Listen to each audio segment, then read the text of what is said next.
सत श्री अकाल जी, स्वागत है थोड़ा साडे प्लेटफॉर्म मास्टर क्लासिस पटियाला ते। अज असी स्टार्ट कर रहे हैं राइट टू एजुकेशन। देखो असी एक पूरा कोर्स मास्टर क्लासिस पटियाला दे चैनल ते प्रिंसीपल्स वास्ते लैके आ रहे हैं, जिस दे तहत असी ਜਿਹੜੇ 10 टॉपिक नैक्सचर ए च ने उन्हां दे theory as well as MCQs ਦੇ ਲੈਕਚਰ ਜਿਹੜੇ ਆ ਉਹ ਤੁਹਾਨੂੰ ਪ੍ਰੋਵਾਈਡ ਕਰਾਵਾਂਗੇ। थोड़ी कन्वीनियंट के हिसाब नाल जिस तरीके नाल असी स्क्रीन ते पढ़ा रहे हैं इस तरीके नाल साडा कोर्स जिहड़ा है वो चलूगा। स्क्रीन ते जिहड़ी लैंगुएज होगी वो कल्ली इंग्लिश होगी, वजह PPSC ने पेपर इंग्लिश च लेना है। जो स्क्रीन ते साडा कंटेंट आ यही बुकलैट्स के फॉर्म च तुहाडे तक पहुँचूगा। सो उहदियां कुछ डैमो वीडियोज़ जिहड़ियां कि असी तुहानूं दसना चाहुंदे आ अपने कंटेंट की क्वालिटी, ताकि जदों तुसीं होर जगह ते इस कोर्स दीयां डैमोज़ देखो जां किसी होर नाल गल करो तो तुहाडे दिमाग च होवे कि असीं भी एक कोर्स लैके आ रहे हैं। उस तो बाद तुहाडी एक आज़ादी होवे इस चीज़ नूं डिसाइड करन दी कि तुसीं सैल्फ स्टडी करनी है कि कोर्स बाय करना है, तो जे करना है तो कित्थों करना है। सो उसे लड़ी के तहत असीं एक 10 पार्ट्स 10 टॉपिक्स जिहड़े ने, ठीक आ, उन्होंने एक एक हिस्से च वंड लिया। साडा मकसद ही 100 नंबर के पेपर ते है, क्योंकि 20 नंबर का पेपर तो असी भी करावांगे, सारे कराउणगे, तो बड़ी आम जी गल भी है। इस 10 नंबर के पेपर चों असी एक एक सैक्शन चक्कांगे जिहड़ा कि तुहानूं 4-4 दिन के टाइम बाद अलॉट करिया करांगे, जिन्हों कि तुसीं तैयार करना होऊगा। फिर उस तो बाद उहदे MCQs जिहड़े ने वो असी डिस्कस खुद करिया करांगे। फिर उस तो बाद प्रॉपर तुहाडे टैसट लिया करांगे, ठीक है। टैसट इन द सेंस कि असी तुहाडे पूरी एक last test series with in the syllabus असी MCQs करावांगे, पूरे MCQs करावांगे, तो सिलेबस खत्म होने तो बाद तरीक अनाउंस होने तो बाद असी एक टैसट सीरीज़ अपने स्टूडेंट्स वास्ते लॉन्च करांगे। ये मटीरियल जिहड़ा भी है ये फिजिकल रूप च तुहाडे तक पहुँचूगा, ठीक है। मटीरियल तां जो तुसीं इत्थे स्क्रीन ते देख रहे हो बिल्कुल दिक्कत ना आवे तुहानूं। दूजा साडा वड्डा चैलेंज सी कि इस टाइप के RTE वगैरह टॉपिक जिहड़े आ वो CET तो लैके बहुत सारे कॉलेजिस के स्कूलों के पेपरां च आउंदे आ, कंपीटीशन के पेपरां च भी आउंदे ने। बट PPSC जदों पाउंदी आ तां PPSC एक लैवल मिथ के पाउंदी आ। इहदा तजर्बा तुसीं पिछले प्रिंसीपल्स के पेपर च भी देखिया, प्लस जिहड़ा पिछले महीने फरवरी 12 नूं पेपर होया 2022 नूं, उहदे च भी उन्हां ने देखिया जिन्हां ने लैक्चरर लैवल का पेपर दिता है। उम्मीद करदा कि तुहानूं ये गल चंगी तरह समझ आ गई होगी कि मैं कहना की चाहुंदा। इसे लड़ी के तहत असीं जिहड़ा एक टॉपिक कॉलम आ उहदा कॉन्स्टिट्यूशनल स्टेटस ऑफ एजुकेशन, ਉਹਦੇ ਤੇ ਅਸੀਂ एक पूरी थ्योरी की सीरीज़ आ साडी। उस थ्योरी की सीरीज़ के नाल एक MCQs की सीरीज़ आ। उस MCQ सीरीज़ का पहला सैट जिहड़े कि असीं 6 तो 7 सैट लैके आवांगे, ठीक है, जिन्हां च कि पूरी की पूरी थ्योरी कराई हुई एक तां रिवाइज हो जूगी, तो एक तुहानूं ये समझ आ जाऊगा कि PPSC के MCQ नूं किवें पढ़ना है। साडे इत्थे MCQs डिस्कस करन दा मकसद ही ये आ, वो नहीं कि याद कर लो रट लो। तुहानूं भी पता है कि रटे हुए MCQ कित्थों आ जाणगे, ठीक है, पर हाँ एक सोच बनी हुंदी है कि एवें दा MCQ आऊगा। So let's start from the first MCQ। देखो जी, सब तो पहला MCQ की है, उम्मीद करना कि सारिਆਂ ਨੂੰ स्क्रीन दिस रही होगी। कहता कि सुप्रीम कोर्ट ने किहड़े जजमेंट च कहा सी कि education is the fundamental right, ठीक है, कि संविधान के अनुच्छेद 21 च तुहानूं पता कि राइट आर्टिकल 21 साफ लिखिया होया है कि right to life with dignity, कि तुसीं राइट टू लाइफ बेसिकली उहदा क्रक्स निकल के आउंदा है राइट टू लाइफ, ठीक है ना। तो मीनस कि जिहड़ी राइट टू लाइफ का जिहड़ा क्रक्स निकल के आउंदा है उहदे च जीण दा हक आ, ठीक है। हुण जीण दा हक जिहड़ा है वो वैसे तो सिर्फ जीण दे हक तक ही है, बट सुप्रीम कोर्ट ने कई केसिस दे विच इह कहा है कि जीण दा हक उदों तक जीण दा हक नहींगा जदों तक वो अणख नाल जीना नहींगा। अणख नाल जीण दा मतलब है कि एक बंदे नूं साह लैण वास्ते ऑक्सीजन प्रॉपर मिले, हवा प्रॉपर मिले, उस बंदे नूं जीवन व्यापन करन वास्ते एजुकेशन पैसा इन्ना ਤਾਂ होना चाहिए बंदे कोल एजुकेशन का पद्धर। ਤਾਂ होया की सीगा, ਕਹਿੰਦੇ जी इन्हां चों किहड़ा केस सी Vishakha versus state of Rajasthan, IR Coelho versus state of Tamil, Unni Krishna JP versus state of Andhra Pradesh के अरुणा शौबंग केस। इन्हां चों वो किहड़ा केस सीगा जिस केस दे विच क्लीयर किया सीगा कि राइट टू एजुकेशन जिहड़ा है वो आर्टिकल 21 दे विच आउंदा है। नहीं भी लिखिया तां भी कोई चक्कर नहीं, पर आउंदा है। थ्योरी च भी इस चीज़ नूं मैं बड़ा प्रॉपर डिस्कस किया है, ठीक है। तो देखो जिहड़ा IR कोयलो केस आ ये केस ਸੰਵਿਧਾਨ ਦੀ ਸੰਰਚਨਾ ਦੇ ਨਾਲ ਸੰਬੰਧਿਤ ਆ ਕਿ ਸੰਵਿਧਾਨ ਦੇ 9ਵੇਂ ਸ਼ਡਿਊਲ 'ਚ ਕੀ ਆਉਣਾ ਚਾਹੀਦਾ ਤੇ ਕੀ ਨਹੀਂ, ਸਾਡਾ ਵਿਸ਼ਾ ਨੀਗਾ। ਅਰੁਣਾ ਸ਼ੌਬੌਂਗ ਉਹ ਲੇਡੀ ਸੀ ਜਿਹੜੀ ਕੇਨ ਹਸਪੀਟਲ 'ਚ ਬੰਬੇ 'ਚ 1975 'ਚ ਦੇ ਦਹਾਕੇ ਦੇ ਅਰਾਊਂਡ ਇਹ ਬਲਾਤਕਾਰ ਦੀ ਵਿਕਟਿਮ ਸੀ ਵਿਚਾਰੀ, ਤੇ ਉਸ ਤੋਂ ਬਾਅਦ ਉਹ ਕੋਮਾ ਚਲੇ ਗਈ ਤੇ 2014-15 'ਚ ਜਾ ਕੇ ਉਹਦੀ ਡੈਥ ਹੋਈ ਆ। ਤਾਂ ਉਹਨੂੰ ਉਹਦਾ ਹਸਪੀਟਲ ਹੀ ਸਾਂਭ ਰਿਹਾ ਸੀਗਾ, ਤਾਂ ਉਹਨਾਂ ਨੇ ਕੋਰਟ 'ਚ ਰਿਕੁਐਸਟ ਪਾਈ ਸੀ ਕਿ ਪਲੀਜ਼ ਇਹਨੂੰ ਮਰਨ ਦੀ ਪਰਮਿਸ਼ਨ ਦੇ ਦਿਓ। ਤਾਂ ਉਹਦੇ ਨਾਲ ਸੰਬੰਧਿਤ ਕੇਸ ਆ Vishakha versus state of Rajasthan, sexual harassment at work place, ਉਹਦੇ ਨਾਲ ਸੰਬੰਧਿਤ ਕੇਸ ਆ। ਗੱਲ ਕਰਦੇ ਆ ਯੂਨੀ ਕ੍ਰਿਸ਼ਨਾ ਜੇਪੀ। ਅਸਲ 'ਚ ਸੁਪਰੀਮ ਕੋਰਟ ਨੇ ਇਹਨਾਂ ਦੀ ਰਿਕੁਐਸਟ ਸੀਗੀ ਸੁਪਰੀਮ ਕੋਰਟ 'ਚ ਕਿ ਪਲੀਜ਼ ਜਿਹੜਾ ਉਹ ਆ ਕੀ ਨਾਮ ਉਹਦਾ ਰਾਈਟ ਟੂ ਐਜੂਕੇਸ਼ਨ ਹੈ ਨਾ, ਹਾਈਅਰ ਐਜੂਕੇਸ਼ਨ ਨੂੰ ਵੀ ਫੰਡਾਮੈਂਟਲ ਰਾਈਟ ਬਣਾਇਆ, ਜਾਂ ਰਾਈਟ ਟੂ ਹਾਈਅਰ ਐਜੂਕੇਸ਼ਨ ਵੀ ਲੋਕਾਂ ਨੂੰ ਦਿੱਤਾ ਜਾਵੇ, ਕਿਉਂਕਿ ਇਹ ਵੀ ਜ਼ਿੰਮੇਵਾਰੀ ਹੈ ਸਰਕਾਰ ਦੀ। ਸੁਪਰੀਮ ਕੋਰਟ ਨੇ ਫਿਰ ਇਸ ਗੱਲ ਦੀ ਵਿਆਖਿਆ ਕੀਤੀ ਕਿ ਰਾਈਟ ਟੂ ਐਜੂਕੇਸ਼ਨ ਜਿਹੜਾ ਵਾਰ-ਵਾਰ ਸਰਕਾਰ ਕਹਿ ਰਹੀ ਹੈ ਕਿ ਸਾਨੂੰ ਦੇਣਾ ਚਾਹੀਦਾ ਹੈ ਤਾਂ ਕਿ ਤੁਸੀਂ ਆਪਣੇ ਆਪ ਨੂੰ ਕੁਝ ਲੈਵਲ ਤੱਕ ਲੈ ਕੇ ਜਾਓ, ਉਹ ਸਿਰਫ ਪ੍ਰਾਇਮਰੀ ਐਜੂਕੇਸ਼ਨ ਆ, ਹਾਈਅਰ ਐਜੂਕੇਸ਼ਨ ਨਹੀਂ। ਸੁਪਰੀਮ ਕੋਰਟ ਨੇ ਇਸ ਕੇਸ 'ਚ ਕਿਹਾ ਸੀ ਕਿ right to higher education is not a part of right to higher education is not a part of not fundamental rights, whereas right to primary education, elementary, primary ਵੀ ਨਾ ਕਹੋ, elementary education is a part of article 21 of the constitution। ਤਾਂ supreme Court ਨੇ higher education ਨੂੰ ਖਾਰਜ ਕਰਦੇ ਹੋਏ elementary education ਨੂੰ ਪਾਰਟ ਦੱਸਿਆ ਸੀ। ਸੋ ਇਹ ਗੱਲ ਬੜੀ ਇੰਪੋਰਟੈਂਟ ਆ। ਸੋ ਉਸ ਤੋਂ ਬਾਅਦ ਕੀ ਹੋਇਆ, ਸਮਾਂ ਬੀਤਣ ਦੇ ਨਾਲ ਸੰਵਿਧਾਨ ਦੇ ਕਈ ਜਗ੍ਹਾ ਤੇ ਰਾਈਟ ਟੂ ਐਜੂਕੇਸ਼ਨ ਦੀ ਗੱਲ ਹੋਈ ਆ। ਕਿੱਥੇ ਕਿੱਥੇ ਹੋਈ ਆ? ਪਹਿਲਾਂ ਤਾਂ ਸੁਪਰੀਮ ਕੋਰਟ ਨੇ ਕਿਹਾ ਕਿ ਰਾਈਟ ਟੂ ਐਜੂਕੇਸ਼ਨ ਪਾਰਟ ਆ, ਪਰ ਬਾਅਦ ਚ ਸਰਕਾਰ ਨੇ ਕੀ ਕੀਤਾ, 86ਵੀਂ ਸੋਧ ਕਰਕੇ 86th ਅਮੈਂਡਮੈਂਟ ਕਰਕੇ 21 ਦੇ ਨਾਲ ਇੱਕ ਆਰਟੀਕਲ 21A ਐਡ ਹੀ ਕਰਤਾ, ਤਾਂ ਕਿ ਕਿਸੇ ਨੂੰ ਭੁਲੇਖਾ ਨਾ ਰਵੇ ਕਿ ਪਾਰਟ ਹੈਗਾ ਕਿ ਨਹੀਂ। ਚੱਕੋ ਰਾਈਟ ਟੂ ਐਜੂਕੇਸ਼ਨ ਨੂੰ ਪਾਰਟ ਕਰਤਾ 21A ਕਨਸਟੀਟਿਊਸ਼ਨ ਦੇ ਵਿੱਚ।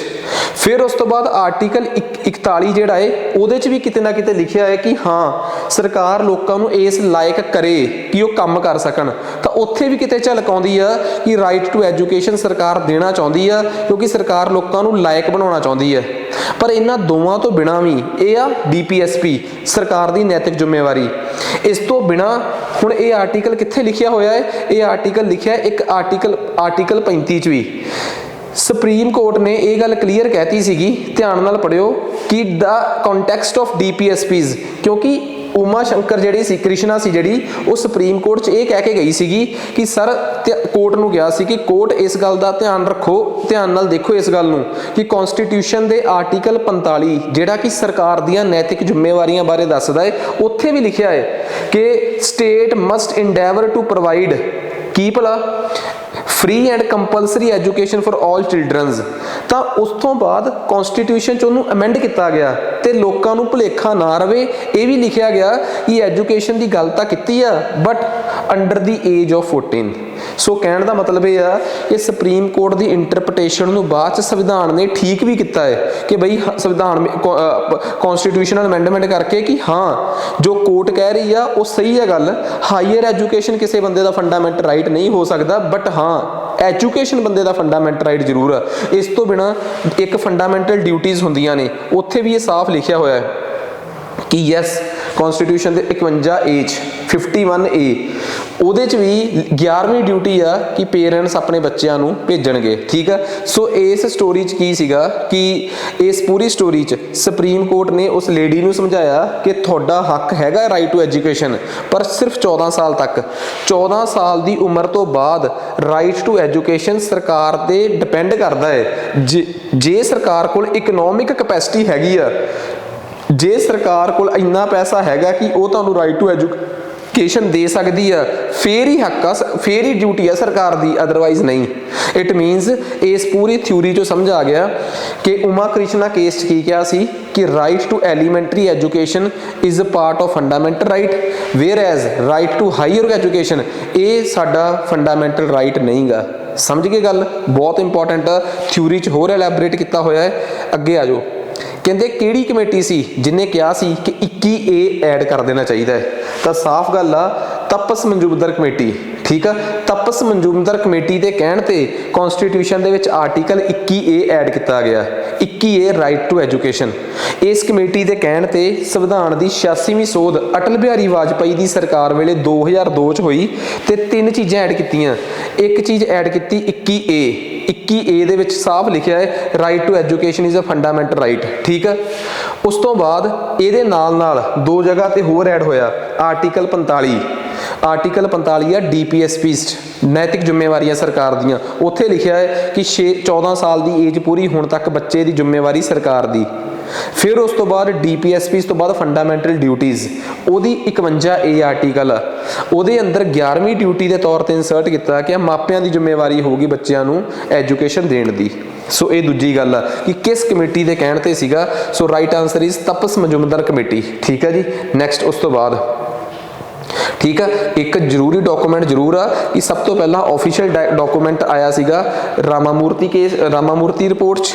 ਉਸ ਤੋਂ ਬਾਅਦ 1993 ਚ ਸੁਪਰੀਮ ਕੋਰਟ ਕਹਿ ਚੁੱਕੀ ਸੀਗੀ, ਠੀਕ ਆ, ਉਮਾ ਕ੍ਰਿਸ਼ਨਾ ਕੇਸ 'ਚ ਕਿ ਯੈਸ ਕਿ right to education is implicit, ਕਿ ਇਹਦਾ ਪਾਰਟ ਹੈਗਾ ਹੈ ਪਰ ਬਾਹਰ ਲਿਖਣ ਦੀ ਲੋੜ ਨਹੀਂ, ਦਿਸ ਨਹੀਂ ਰਿਹਾ ਪਰ ਹੈਗਾ ਪਾਰਟ।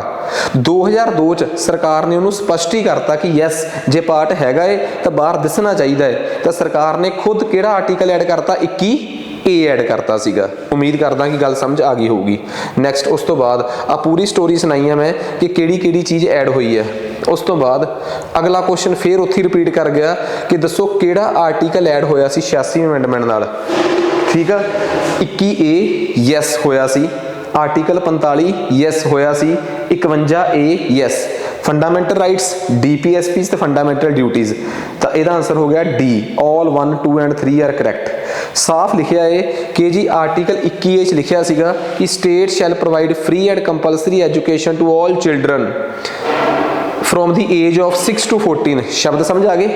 नेक्स्ट, हाँ, in such a manner state may by law determine, कहते सरकार दी जिम्मेवारी होगी, सरकार लोगों को फंडामेंटल राइट के तौर पे एजुकेशन दऊगी। किवें दऊगी? कानून बना के, की बना के? बाय मेकिंग अ लॉ, कानून बना के जेड़ा भी वो चाहते आ।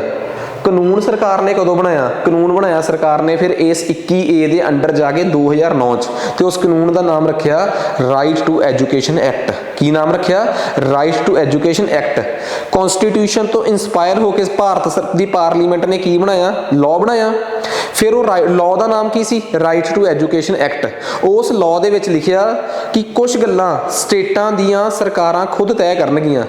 उस एक्ट दे अंदर जाके, लॉ दे अंदर जाके स्टेट गवर्नमेंट्स ने अपने रूल्स बनाए। पहला 86वीं अमेंडमेंट नाल कॉन्स्टिट्यूशन च राइट टू एजुकेशन लिखिया गया, जिहदे च बकायदा लिखिया गया कि इस मुतलक एक्ट भारत दी पार्लीमेंट बनाऊगी। 2009 च 21A तो इंस्पायर होकर भारत दी पार्लीमेंट ने की बनाया? एक्ट। उस एक्ट तो इंस्पायर होकर सारियां स्टेट गवर्नमेंट्स ने बनाए अपने रूल्स। समझ गए ना? कॉन्स्टिट्यूशन की हुंदा, एक्ट की हुंदा, उस दे तो इंस्पायर होकर की बनते हैं? रूल्स बनते हैं। आ लो जी, गल समझ आ गई। 45 आर्टिकल च भी लिखा है कि state shall endeavour to provide, की प्रोवाइड करूगी? Free and compulsory education for all until they complete the age of 14। ठीक है। हाँ, हुण देखो एक गल बड़ी क्लीयर आ, state shall endeavour to provide early childhood care. ਇਹਦੇ ਨਾਲ ਇਹ ਵੀ ਗੱਲ ਕਲੀਅਰ ਕਹਿਤੀ ਕਿ 6 ਸਾਲ ਤੋਂ 14 ਸਾਲ ਤੱਕ ਦੇ ਬੱਚਿਆਂ ਨੂੰ ਤਾਂ ਪੜ੍ਹਾਈ ਜਾਊਗੀ। ਇਹ ਤਾਂ ਲਿਖੀ ਹੋਈ ਸੀ ਗੱਲ, ਉਹਦੇ ਨਾਲ ਆ ਵੀ ਲਿਖਤਾ ਕਿ अर्ਲੀ ਚਾਈਲਡਹੁਡ ਕੇਅਰ ਐਂਡ ਐਜੂਕੇਸ਼ਨ ਵੀ ਮਿਲੂਗੀ ਟਿਲ ਦੀ ਏਜ ਆਫ 6, ਕਿ 6 ਸਾਲ ਤੱਕ ਐਜੂਕੇਸ਼ਨ ਦੇ ਨਾਲ अर्ਲੀ ਚਾਈਲਡਹੁਡ ਕੇਅਰ ਤੇ 6 ਸਾਲ ਤੋਂ ਲੈ ਕੇ 14 ਤੱਕ ਪੜ੍ਹਾਈ, मतलब एजुकेशन। दो चीज़ां हुण इहदे च आर्टिकल 45 के तहत जो मिलदियां है। उस तो बाद 51A, ये पेरेंट्स की जिम्मेवारी है कि हु इज़ पेरेंट और guardian to provide opportunity for education to his child. मापियां दी जां संभालण वालियां दी जिम्मेवारी होगी कि वो अपने बच्चों को पढ़ाई जानी कि विद्या देणगे। सो 3 आर्टिकल इंसर्ट होए सी 86वीं अमेंडमेंट नाल। So let's start to the move to the next question. उम्मीद करदा कि तुहानूं पूरी स्टोरी, बाकी जो आपां थ्योरी पढ़ी आ ਤਾਂ ਥਿਊਰੀਜ਼ ਤਾਂ ਪੂਰਾ ਹੀ ਜਦੋਂ ਤੁਸੀਂ ਕੋਰਸ ਦੇਖੋਗੇ ਤਾਂ ਕੋਰਸ ਦੇ ਵਿੱਚ ਬਿਲਕੁਲ ਘੱਟੋ ਘੱਟ ਪੂਰੇ ਡਿਟੇਲ 'ਚ, ਜੇ ਇੱਕ ਪੂਰੇ ਦਾ ਪੂਰਾ constitutional provisions of education 5 lectures explain ਹੋਣਾ ਹੋਊਗਾ ਤਾਂ 5 'ਚ ਕੀਤਾ ਜਾਊਗਾ, 7 ਲੱਗਣਗੇ ਤਾਂ 7 'ਚ, 4 ਲੱਗਣਗੇ ਤਾਂ 4। ਉਸ ਤੋਂ ਬਾਅਦ ਫਿਰ MCQs ਦੇ ਇੱਕ ਸੀਰੀਜ਼ ਆਊਗੀ, set 1, set 2, set 3। Questions frame ਕਰਦੇ ਹੋਏ ਇਸ ਗੱਲ ਦਾ ਧਿਆਨ ਰੱਖਿਆ ਜਾਊਗਾ ਕਿ PPSC ਦੇ ਤੋਂ ਭਟਕਿਆ ਨਾ ਜਾਵੇ, ਬਿਲਕੁਲ ਪੀਪੀਐਸਸੀ ਵੱਲ ਨਾਲ ਸਟੀਕ ਰਿਹਾ ਜਾਵੇ ਜਿਵੇਂ ਵੀ ਹੈਗੀ ਆ ਉਹ, ਠੀਕ ਆ। ਕੁਐਸਚਨਸ ਦਾ ਕੁਆਂਟੀਟੀ ਭਾਵੇਂ ਘਟਾ ਦਈਏ ਪਰ ਕੁਆਲਿਟੀ ਨਹੀਂ ਘਟਾਉਣੀ, ਠੀਕ ਆ ਨਾ, ਤਾਂ ਕਿ ਤੁਹਾਨੂੰ ਸਮਝ ਆਵੇ ਕਿ ਕਿੱਥੇ ਕਿੱਥੇ ਗਲਤੀ ਕਰਾ ਸਕਦੇ ਆ। ਹੁਣ ਅਗਲਾ ਕੁਐਸਚਨ ਪੜ੍ਹ ਕੇ ਤੁਸੀਂ ਖੁਦ ਦੱਸਣਾ ਹੈ, ਜਿਹੜਾ ਬੰਦਾ ਤੁਹਾਡੇ ਚੋਂ ਰਾਈਟ ਟੂ ਐਜੂਕੇਸ਼ਨ ਪੜ੍ਹ ਚੁੱਕਿਆ ਹੈ ਉਹ ਖੁਦ ਦੱਸੇ ਕਿ ਵਾਕਈ ਇਹਦੇ 'ਚ ਕੀ ਗਲਤੀ ਕਰਾਈ ਜਾ ਸਕਦੀ ਆ। Minimum of 33% seats free seats for children belonging to weaker sections and disadvantage group in all private unaided primary schools. ਕਿ ਹਾਂ ਜਿਹੜੇ ਪ੍ਰਾਇਮਰੀ ਲੈਵਲ ਦੇ ਸਕੂਲ ਆ ਉੱਥੇ ਸਾਰੇ ਸਕੂਲਾਂ ਨੂੰ 33% ਸੀਟਾਂ ਵੀਕਰ ਸੈਕਸ਼ਨਸ ਵਾਸਤੇ ਰਿਜ਼ਰਵ ਕਰਨੀਆਂ ਪੈਣਗੀਆਂ।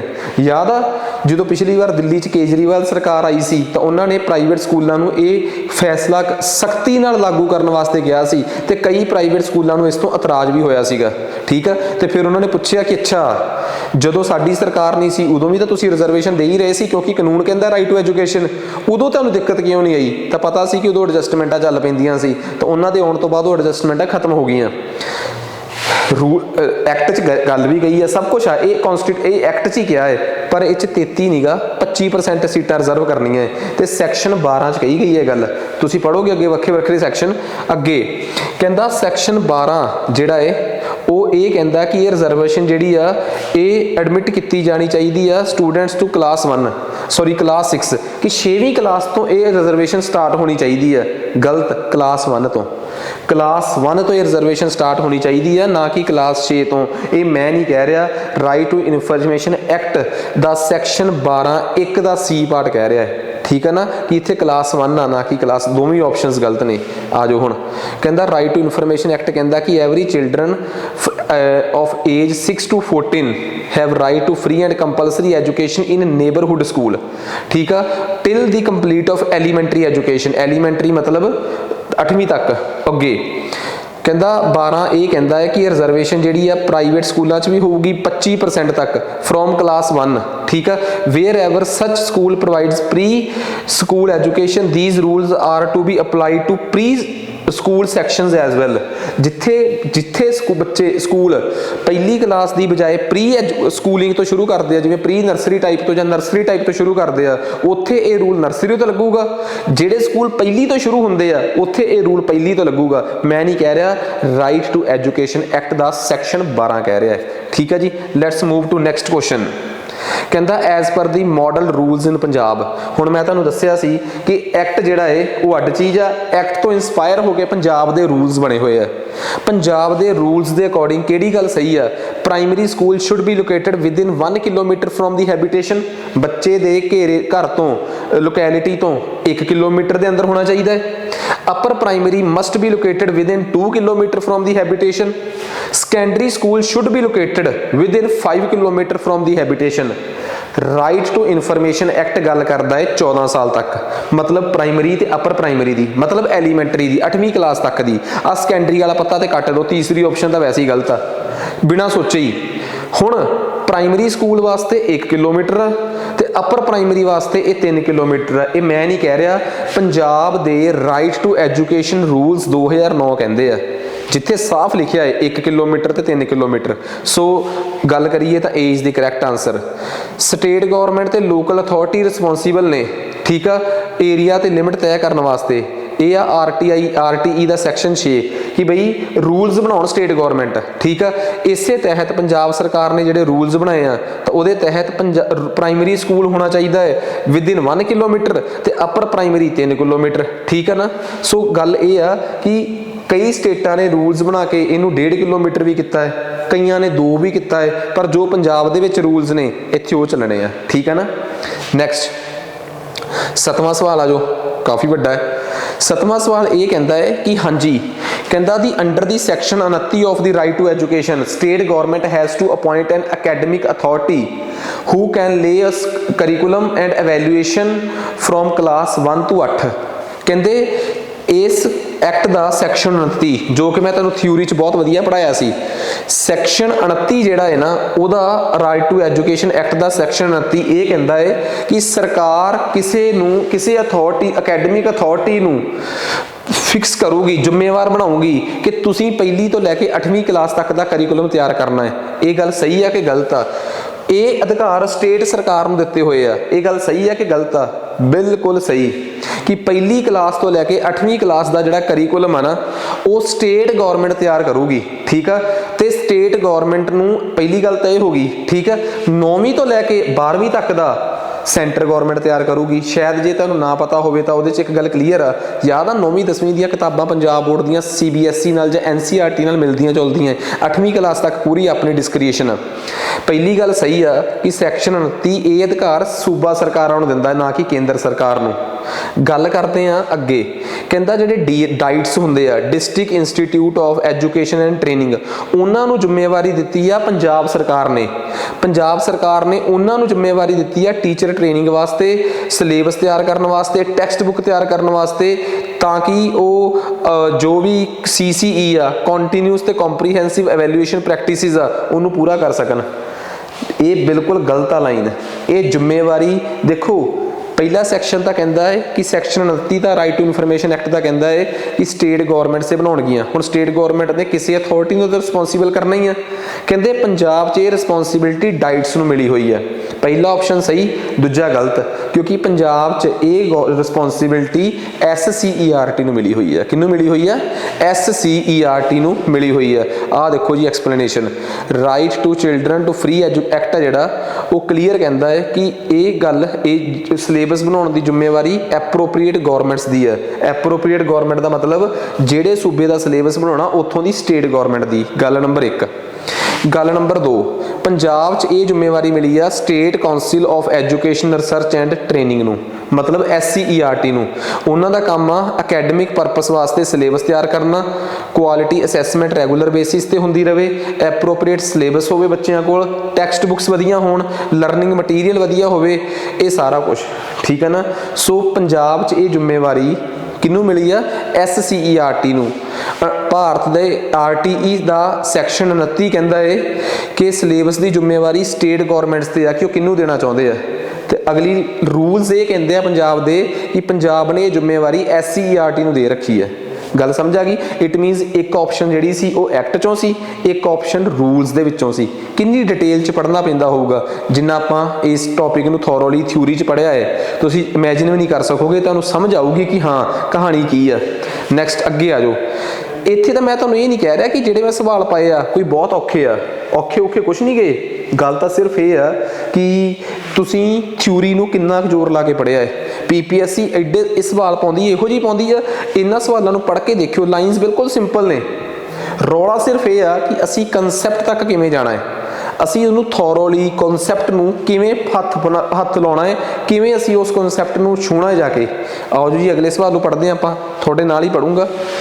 in order to improve the learning of out of school children, ਜਿਹੜੇ ਬੱਚੇ पढ़ते पढ़ते किसी समय पढ़ाई छड्ड जाते हैं उन्होंने कहते हैं आउट ऑफ स्कूल स्टूडेंट्स, ठीक है। Who must be academically assisted for admission to a age appropriate class in a regular school.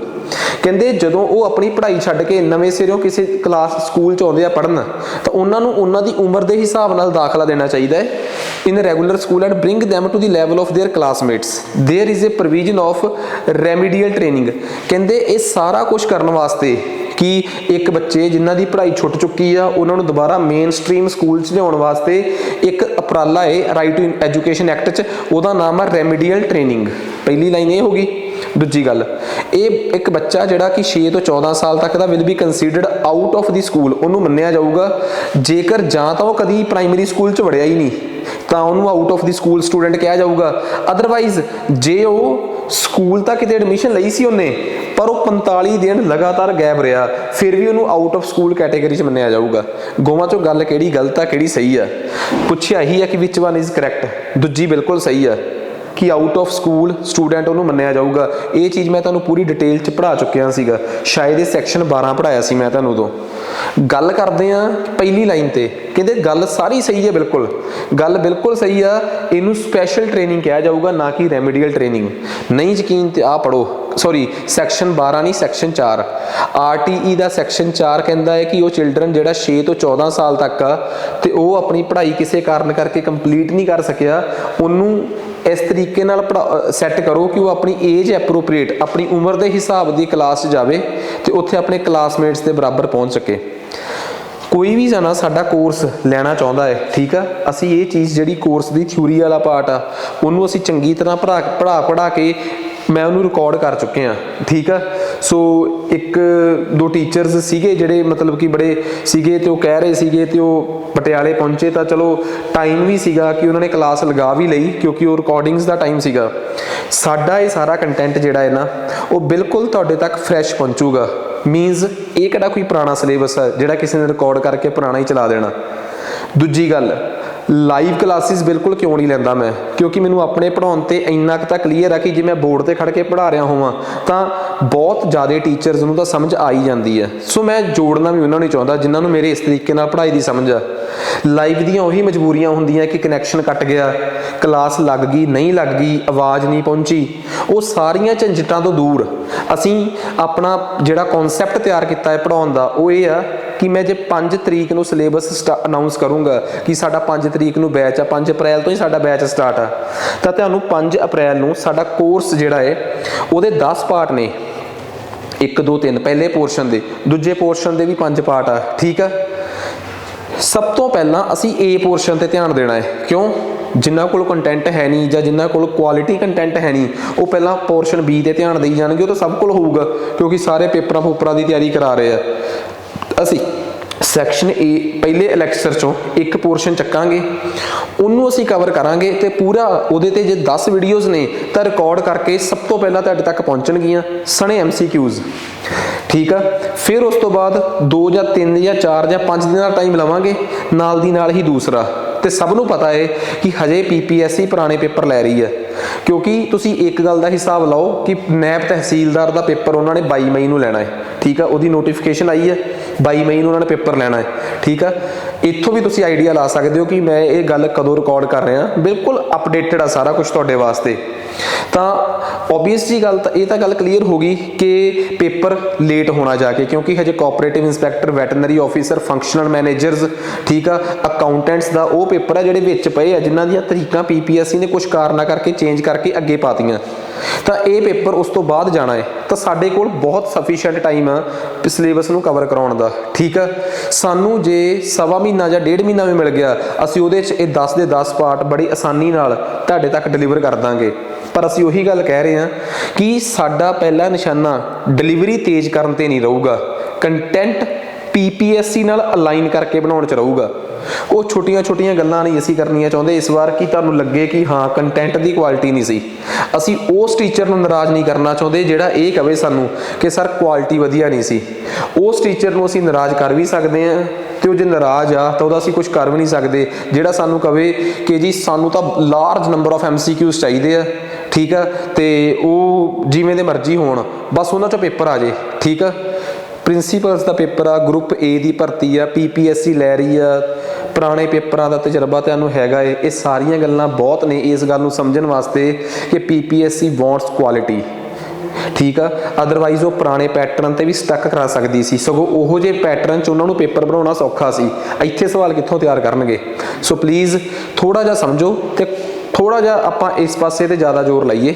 So last next अगे आ जाओ, कहता सैक्शन 4 ये कहता है कि जेडे बच्चे पढ़ाई नहीं पूरी कर सके उन्होंने वास्ते एक उपराला जरूर किया जाऊगा, ठीक है ना, they will admitted to age appropriate class, ठीक है, तो इस चीज़ नूं नाम दिता जाऊगा स्पैशल ट्रेनिंग। भाई RTE एक्ट च ਇਹਦਾ नाम स्पैशल ट्रेनिंग आ, रेमेडियल ट्रेनिंग तो है ही नहीं, की नाम है जी ਇਹਦਾ स्पैशल ट्रेनिंग, ठीक है। दूजी गल बिल्कुल सही गल आ कि उस बच्चे नूं आउट ऑफ स्कूल मन्निया जाऊगा जिहड़ा जां तां पिछले 45 दिनों तो छुट्टी ते आ ते जां वो इनरोल ही नहीं होया कदे, ठीक है ना। ये भी गल मैं क्लीयर पहले ही क्लीयर करती सी, इत्थे मैं बस हुण वैसे ही समझाउण लगा। नैक्सट अगला सवाल आ गया अपने कोल स्कूल मैनेजमेंट कमेटीज़ बारे। ये भी गल तुहानूं चंगी तरह पता है कि स्कूल मैनेजमेंट कमेटी का राइट टू इन्फॉर्मेशन एक्ट च बड़ा शानदार जिक्र है। याद आ कि पिंड की एक कमेटी बनूगी स्कूल की, स्कूल मैनेजमेंट कमेटी, जिहदे 75% मापे होणगे, जिन्हां च घट्टो घट्ट अद्धियां लेडीज़ होणियां चाहीदियां है, जिहड़ी कि बड़े काम करूगी, ड्राफ्ट करूगी, प्लैन करूगी किवें स्कूल चलना चाहिए एलीमेंटरी स्कूल। उस नाल कंटैक्सट च कि school committee after in school other than unaided school within 6 months of appropriate date and reconstituted every 5 years। कहते स्कूल कमेटी बनूगी, ठीक है, एक बार स्कूल कमेटी बन गई, वो स्कूल मैनेजमेंट कमेटी हर 5 साल बाद भंग होकर नवीं बनूगी। कि ये गल सही है कि गलत आ? जे तुसी स्कूल मैनेजमेंट कमेटी का सैक्शन पढ़िया होगा तो तुसी इहनूं जवाब दे सकते हो। स्कूल मैनेजमेंट कमेटी च पेरेंट्स की गिणती कुल मैंबरां दा 2/3 होनी चाहिए है, जिन्हां चों घट्टो घट्ट 50% लेडीज़ होण। पहली लाइन इस करके गलत आ कि हर 2 साल बाद कमेटी रीकॉन्स्टिट्यूट होगी। समझ गए किवें घुंडी पवा रहे हैं। दूजी इस करके गलत आ कि पेरेंट्स की परसेंटेज 2/3 नहीं 3/4 75% पेरेंट्स होने चाहिए है। सो इस ऑप्शन च सानू कुछ भी ठीक नहीं लग्या। स्कूल मैनेजमेंट कमेटी जिहड़ी आ वो जदों दा एक्ट आऊगा 6 महीने के अंदर अंदर बन जानी चाहिए है। ये गल 2009 की कि 6 महीने के अंदर अंदर 2009 तो बन जे, फिर उस तो बाद हर 2 साल के अंदर अंदर ये कमेटी रीकॉन्स्टिट्यूट होकर नवीं बनूगी इस तरीके नाल। इस committee in for senior secondary and higher इस कमेटी नूं अदर कमेटीज़ नाल मर्ज किया जाऊगा कि डिपेंड करता है इहदा आपां उत्थे पढ़ांगे। 75% पेरेंट्स जिहड़े आ पेरेंट्स होने चाहिए, ये मैंबर जोड़े आ वो पेरेंट्स दा गार्जियंस होने चाहिए आ, जिन्हां चों 50% की होनी चाहिए लेडीज़ होनी चाहिए। सो ये बहुत इंपॉर्टेंट सैक्शन सीगा राइट टू एजुकेशन एक्ट का, ठीक है। ये 5 सैट मैं तैयार किए आ क्वेश्चन के राइट टू एजुकेशन के, ठीक है। उन्होंने चो पहला सैट तुहाडे नाल लैके आया सी, एज ए डैमो भी हो गया, तुहानूं साडी क्वालिटी भी, नाले इहदे मैं सिलेबस ते कॉन्सैप्ट सारा कुछ डिस्कस करता। तो लास्ट जाते जाते मैं होर भी एक गल क्लीयर करूँगा, बट उस तो पहला ये लास्ट क्वेश्चन रह गया अपने कोल। कहता जी प्राइमरी स्कूल च जेकर 98 बच्चे आ तो उत्थे 4+1 टीचर सरकार द्वारा दिते जाने चाहिए है। जे 7वीं क्लास च 7वीं क्लास वास्ते, ठीक है, 7वीं क्लास वास्ते 1 टीचर होना चाहिए 30 बच्चों से। इन्हां चों किहड़ी लाइन सही है तो किहड़ी गलत आ? डी दोवें गलत आ। वजह आ तुहाडे सामने मैं कॉन्सैप्ट लैके आया। कॉन्सैप्ट की कहंदा कि प्राइमरी स्कूल की जे मैं गल करां 60 तक बच्चे आ तो 2 टीचर्स नाल सर जू, 60 तो 90 तक 3 टीचर्स, 90 तो 120 तक 4 टीचर्स, 120 तो 150 तक 5 टीचर्स, तो जे 150 तो उपर आ तो 5 टीचरां दे नाल एक हैड टीचर अड। जे 200 तो उपर आ तो 200 तो उपर जिन्ने मर्जी बच्चे आ बस हैड टीचर तो होना ही चाहिए है। तो उहदे नाल नाल जिहड़ी ਉਹ ਆ ਕੀ ਨਾ ਉਹਦਾ ਬੱਚਿਆਂ ਦੀ ਮਾਪਿਆਂ ਦਾ ਰੇਸ਼ੋ ਆ, ਸੌਰੀ ਬੱਚਿਆਂ ਦੀ ਟੀਚਰਸ ਦਾ ਰੇਸ਼ੋ ਆ, ਉਹ ਇੱਥੇ ਲਿਖਿਆ ਨਹੀਂ ਗਿਆ, 40 ਤੋਂ ਵੱਧ ਨਹੀਂ ਹੋਣੀ ਚਾਹੀਦੀ। ਸਕਿਪ ਹੋ ਗਿਆ, ਕੰਸੈਪਟ ਕਰਾਇਆ ਹੋਇਆ ਸੀ ਤਾਂ ਹੀ ਯਾਦ ਆ ਗਿਆ। 40 ਤੋਂ ਉੱਪਰ ਹੋਣਾ ਚਾਹੀਦਾ, 40 ਤੋਂ ਉੱਪਰ ਨਹੀਂ ਵਧਣਾ ਚਾਹੀਦਾ। ਮਤਲਬ ਪੇਰੈਂਟਸ ਬੱਚਿਆਂ ਦੀ ਟੀਚਰਸ ਨਾਲ ਰੇਸ਼ੋ 40 ਤੋਂ ਵੱਧ ਨਹੀਂ ਹੋਣੀ ਚਾਹੀਦੀ। ਜੇ ਸਕੂਲ 'ਚ 200 ਤੋਂ ਵੱਧ ਬੱਚੇ ਆ ਤਾਂ ਉਮੀਦ ਕਰਦਾ ਕਿ ਸਮਝ ਆ ਗਿਆ ਹੋਊਗਾ। ਜੇ ਮੈਂ ਗੱਲ ਕਰਾਂ 6ਵੀਂ ਤੋਂ 8ਵੀਂ, ਸੋ ਪਹਿਲਾ ਸਵਾਲ ਤਾਂ ਇੱਥੇ ਗਲਤ ਹੋ ਗਿਆ। ਬੱਚੇ ਸੀਗੇ 71 ਪਹਿਲੇ ਕੇਸ 'ਚ 72 ਬੱਚੇ ਸੀਗੇ 98 ਬੱਚੇ ਆ ਗਏ ਇਸ ਕੇਸ 'ਚ। 4 ਟੀਚਰ ਚਾਹੀਦੇ ਆ, ਨਾ ਕਿ 4+1। ਪਹਿਲਾ ਆਪਸ਼ਨ ਗਲਤ ਹੋ ਗਿਆ। ਦੂਜਾ 7 ਜੇ 7ਵੀਂ ਕਲਾਸ ਆ ਤਾਂ 30 ਪਿੱਛੇ ਇੱਕ ਟੀਚਰ ਚਾਹੀਦਾ। ਤੇ ਜੇ ਮੈਂ ਗੱਲ ਕਰਾਂ 7ਵੀਂ ਕਲਾਸ ਆ, ਠੀਕ ਆ, ਤਾਂ ਓਬਵੀਅਸ ਜੀ ਗੱਲ ਅਪਰ ਪ੍ਰਾਇਮਰੀ 'ਚ ਕਨਸੈਪਟ ਜਿਹੜਾ ਹੈ ਜੀ ਉਹ ਟੋਟਲੀ ਡਿਫਰੈਂਟ ਆ, ਠੀਕ ਆ। 7ਵੀਂ ਕਲਾਸ ਐਟਲੀਸਟ हर 35 पिछे एक टीचर चाहिए। इत्थे लिखिया कि जे 70 बच्चे आ, ठीक है ना, तो 30 बच्चों पिछे एक टीचर चाहिए। तो आपां नूं चंगी तरह पता है कि अपर प्राइमरी क्लास च उन्होंने लिखिया कि 35 पिछे एक टीचर चाहिए प्लस एटलीस्ट 1 टीचर पर क्लास, हर एक क्लास एक टीचर। तो किहड़े सबजैक्ट का टीचर मस्ट घट्टो घट्ट चाहिए ही चाहिए, साइंस मैथ का, सोशल स्टडीज़, लैंगुएज। तो नाल नाल ये भी कंडीशन आ कि घट्टो घट्ट 35 बच्चों पिछे एक टीचर। उस तो बाद फिर जिथे एडमिशन 100 तो वध आ बच्चों की, ये गल आ अपर प्राइमरी स्कूल्स की, तो फिर एक फुल टाइम हैड टीचर, एक पार्ट टाइम इंस्ट्रक्टर, एक आर्ट एजुकेशन वाला, हैल्थ एंड फिजिकल एजुकेशन ते वर्क एजुकेशन वाला। सो कहने का मतलब ये आ कि जे तो आया 6वीं क्लास तो उपर की शर्त तो इन्हां फार्मूलिਆਂ चो आऊगा, ठीक है। उन्होंने सी 6वीं तो उपर 7वीं क्लास, तो 7वीं क्लास वास्ते 35 पिछे एक टीचर सी, ना कि 30 पिछे, वो गलत हो गया। तो जिहड़ा आया सीगा प्राइमरी स्कूल का सवाल वो सी 91 बच्चे कि 98 बच्चे, वो 90 तो 120 दे विच फॉल करते सी। उत्थे फार्मूला लगना सी 4+1 दा 4, ना कि 4+1। सो ये सी साडा कॉन्सैप्ट जो असी लैके आ रहे हैं, ठीक है। तुहाडे वास्ते देखो मास्टर क्लासिस पटियाला का तुसी यूट्यूब चैनल देखो, ठीक है। मास्टर क्लासिस पटियाला के यूट्यूब चैनल ते थोनू बड़ी आसानी नाल ਇਹ ਸਾਡੀਆਂ ਡੈਮੋਜ਼ ਚੈੱਕ ਹੋ ਜਾਣਗੀਆਂ। ਉੱਥੇ ਤਾਂ ਸਾਡੇ ਦੂਜੇ ਸਬਜੈਕਟਾਂ ਦੀਆਂ ਡੈਮੋਜ਼ ਵੀ ਬਹੁਤ ਪਈਆਂ ਹੋਈਆਂ ਨੇ, ਠੀਕ ਆ। ਜਿਹੜੀਆਂ ਦੂਜੇ ਸਬਜੈਕਟਸ ਦੀਆਂ ਡੈਮੋਜ਼ ਨੇ ਉਹ ਵੀ ਸਾਡੀਆਂ ਉੱਥੇ, ਠੀਕ ਆ, ਤੁਹਾਨੂੰ ਉੱਥੇ ਉਹ ਵੀ ਡੈਮੋਜ਼ ਮਿਲ ਜਾਣਗੀਆਂ। ਜੇ ਤੁਸੀਂ ਮਾਸਟਰ ਕਲਾਸਿਸ ਪਟਿਆਲਾ ਨਾਲ ਜੁੜਨਾ ਚਾਹੁੰਦੇ ਹੋ ਤਾਂ ਤੁਹਾਨੂੰ ਐਪ ਡਾਊਨਲੋਡ ਕਰਨੀ ਪਊਗੀ ਮਾਸਟਰ ਕਲਾਸਿਸ ਪਟਿਆਲਾ, ਜਿਹੜੀ ਕਿ ਤੁਹਾਨੂੰ ਗੂਗਲ ਸਟੋਰ ਤੋਂ ਬੜੀ ਆਸਾਨੀ ਨਾਲ ਮਿਲ ਜੂਗੀ, ਠੀਕ ਹੈ। ਬਾਈ ਚਾਂਸ ਤੁਹਾਨੂੰ ਗੂਗਲ ਤੇ ਜਾ ਕੇ ਮਾਸਟਰ ਕਲਾਸਿਸ ਪਟਿਆਲਾ ਭਰੋ, ਤੁਹਾਨੂੰ ਐਪ ਖੁੱਲੂਗੀ, ਠੀਕ ਹੈ। ਐਪ ਤੇ ਤੁਹਾਨੂੰ ਕਈ ਕੋਰਸਿਸ ਰਿਫਲੈਕਟ ਹੋਣਗੇ, ਠੀਕ ਆ। ਉੱਥੇ ਤੁਸੀਂ ਕਨਫਿਊਜ਼ ਨਹੀਂ ਹੋਣਾ ਚਾਹੁੰਦੇ ਤਾਂ ਤੁਸੀਂ ਸਾਡੇ ਇਸ ਨੰਬਰ ਤੇ 80544 00797 ਤੇ ਕਾਲ ਕਰੋ। ਉਹ ਤੁਹਾਨੂੰ ਸਾਰਾ ਦੱਸਣਗੇ ਕਿ 5 ਤਰੀਕ ਤੋਂ ਜਿਹੜਾ ਕੋਰਸ ਸ਼ੁਰੂ ਹੋ ਰਿਹਾ ਉਹ ਕਿਵੇਂ ਆ, ਕੀ ਫੀਸ ਸਟਰਕਚਰ ਆ, ਸਾਰਾ ਕੁਝ। ਜਿਨ੍ਹਾਂ ਕੋਲ ਆਈਫੋਨ ਆ ਉਹ ਐਪ ਡਾਊਨਲੋਡ ਕਰਨਗੇ ਮਾਈ ਇੰਸਟੀਟਿਊਟ, ਐਪ ਡਾਊਨਲੋਡ ਕਰਨਗੇ ਮਾਈ ਇੰਸਟੀਟਿਊਟ, ਠੀਕ ਹੈ ਜੀ। ਉਸ ਤੋਂ ਬਾਅਦ ਉਹਨਾਂ ਤੋਂ ਐਪ ਇੱਕ ਕੋਡ ਮੰਗੂਗੀ MVWOG,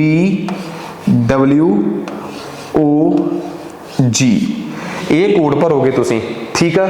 ਉਸ ਤੋਂ ਬਾਅਦ 5 ਤਰੀਕ ਨੂੰ ਐਪ ਦੇ ਉੱਪਰ ਹੀ ਹੋਮ ਪੇਜ ਤੇ ਉੱਪਰ ਇੱਕ ਬੈਨਰ ਜਿਹਾ ਲੱਗਿਆ ਹੋਊਗਾ, ਪੰਜਾਬ ਪੁਲਿਸ ਨਾਲ ਰਿਲੇਟਡ ਬੈਨਰ ਆ। ਉਹਨੂੰ ਸਕਰੋਲ ਕਰਕੇ ਥੱਲੇ ਜਾਓਗੇ, ਥੱਲੇ ਕਈ ਕੋਰਸਿਸ ਦਿਸ ਰਹੇ ਹੋਣਗੇ, ਜਾਂ ਕੋਰਸਿਸ ਦਿਸ ਰਹੇ ਹੋਣਗੇ, ਨਹੀਂ ਤਾਂ ਇਸ ਤਰੀਕੇ ਨਾਲ ਛੋਟੇ ਛੋਟੇ ਕਾਲਮ, ਕਿਤੇ ਪ੍ਰਿੰਸੀਪਲ, ਕਿਤੇ ਸਬ ਇੰਸਪੈਕਟਰ।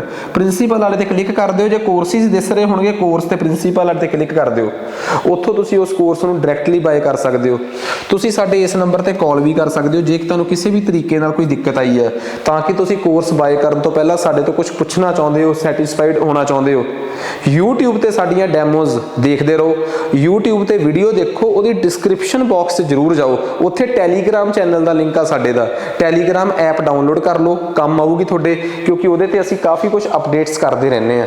ਈਵਨ ਕਿ ਅਸੀਂ ਬਹੁਤ ਸਾਰਾ ਰॉ ਮਟੀਰੀਅਲ ਵੀ ਪਾਵਾਂਗੇ, ਜਿੱਥੋਂ ਅਸੀਂ ਕੰਟੈਂਟ ਸਾਰਾ ਇਕੱਠਾ ਕਰ ਰਹੇ ਹਾਂ, ਤਾਂ ਕਿ ਜੇ ਕੋਈ ਟੀਚਰ ਸਾਹਿਬਾਨ ਖੁਦ ਵੀ ਪੜ੍ਹਨਾ ਚਾਹੁੰਦਾ ਹੈ ਤਾਂ ਉਹ ਪੜ੍ਹ ਵੀ ਲਵੇ ਜ਼ਰੂਰ। ਅਸੀਂ ਕਿਸੇ ਨੂੰ ਨਹੀਂ ਕਹਾਂਗੇ ਕਿ ਤੁਸੀਂ ਨਾ ਪੜ੍ਹੋ, ਅਸੀਂ right to education act rules ਸਾਰਾ ਕੁਝ ਪਾ ਦਾਂਗੇ ਉੱਥੇ, ਕਿ ਤੁਸੀਂ ਉੱਥੋਂ ਪੜ੍ਹ ਲਓ ਜੇ ਤੁਹਾਨੂੰ ਲੱਗਦਾ ਕਿ ਤੁਸੀਂ ਪੜ੍ਹ ਸਕਦੇ ਹੋ। ਅਸੀਂ ਵੀ ਤੁਹਾਨੂੰ ਹੀ ਡੀਕੋਡ ਕਰ ਰਹੇ ਹਾਂ, ਤਾਂ ਉਹ ਸਾਡੀ ਮਿਹਨਤ ਆ ਕਿ ਅਸੀਂ ਉਹਨੂੰ ਡੀਕੋਡ ਕਰਕੇ ਤੁਹਾਡੇ ਬਿਜ਼ੀ ਸ਼ਡਿਊਲ 'ਚੋਂ ਤੁਹਾਨੂੰ ਚੀਜ਼ਾਂ ਸੌਖੀਆਂ ਕਰਕੇ ਦੇਣੀਆਂ, ਨਾ ਕਿ ਅਸੀਂ ਤੁਹਾਡੇ ਤੋਂ ਕਿਸੇ ਚੀਜ਼ ਦਾ ਓਲਾ ਰੱਖਣਾ ਹੈ, ਠੀਕ ਆ। ਸੋ ਤੁਸੀਂ ਕਿਸੇ ਵੀ ਤਰੀਕੇ ਨਾਲ ਸਾਡੇ ਨਾਲ ਜੁੜਨਾ ਚਾਹੁੰਦੇ ਹੋਵੋਗੇ ਤਾਂ ਤੁਸੀਂ ਸਾਡੇ ਨਾਲ ਜੁੜੋ। ਉਮੀਦ ਕਰਦਾ ਕਿ ਤੁਹਾਨੂੰ ਮੇਰਾ ਇਹ ਲੈਕਚਰ ਵਧੀਆ ਲੱਗਾ ਹੋਊਗਾ। ਅੱਜ ਵਾਸਤੇ ਇੰਨਾ ਹੀ ਬਹੁਤ ਆ ਜੀ, ਧੰਨਵਾਦ।